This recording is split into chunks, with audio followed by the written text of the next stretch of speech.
सत्तेच्या विकेंद्रीकरणाच्या अनुषंगानं स्थानिक स्वराज्य संस्थांची निर्मिती झालेली आहे आणि या निवडणुकांना जर एवढा वेळ लागत असेल तरी लोकशाही मूल्यांची पायमल्ली आहे.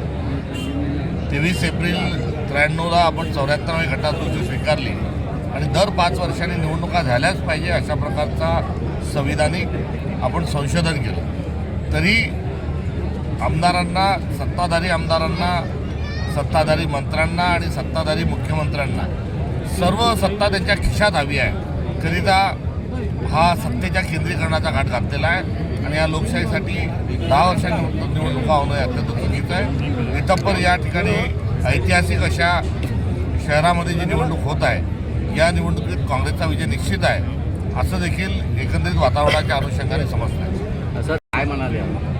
हिंसाचा वापर करून या देशामध्ये एक मोठा वर्ग जो आहे तो सत्ता आणू पाहतो आहे आणि त्यातलाच हा प्रकार आहे. आम्ही कुठल्याही पद्धतीचा आणि कोणावरही जर हिंसा होत असेल तर आम्ही त्याच्या विरोधात आहोत.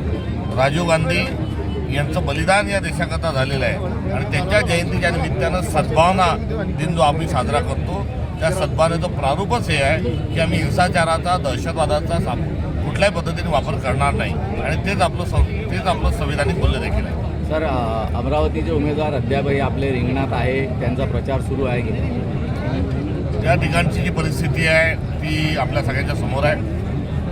घोडे बाजार मोठ्या प्रमाणावर सुरू आहे. सत्ताधारी यांनी विकास कामं केलेले नसावेत.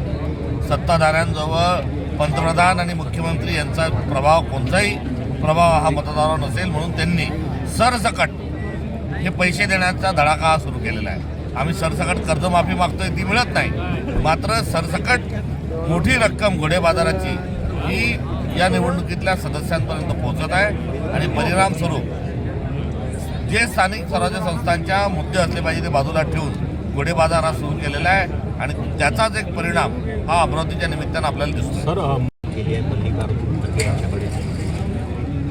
तक्रारी करण्याची ही अफवा आहे. ज्या संदर्भ सांगितला जातो आहे तो संघटन सृजन हीच अखिल भारतीय काँग्रेस कमिटीच्या माध्यमातून राबवलेली प्रक्रिया होती. त्यामुळे जी प्रक्रिया AICC स्तरावरून राबवल्या गेली त्यामध्ये प्रदेशचा कुठलाही सहभाग नव्हता. अशा संदर्भात तक्रार करणं हा कुठेही वस्तुस्थितीला धरून नाही. सर, वंचितने काँग्रेसला त्या निवडणुकीत 3 उमेदवार आहेत. त्या 3 उमेदवारापैकी 2 उमेदवार काँग्रेस आणि दुसरा वंचितचा उमेदवार. आम्ही दोन्ही मित्रपक्ष आहोत.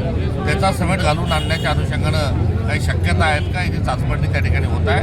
मात्र काँग्रेसचे आमचे स्थानिक सर्व पदाधिकारी आणि आमचे नेते, तिथल्या निरीक्षक हे सर्व एकमताने जो प्रस्ताव देतील त्याला प्रदेश काँग्रेस कमिटीची मान्यता आहे. काँग्रेस वंचितला पाठिंबा देणार आहे का?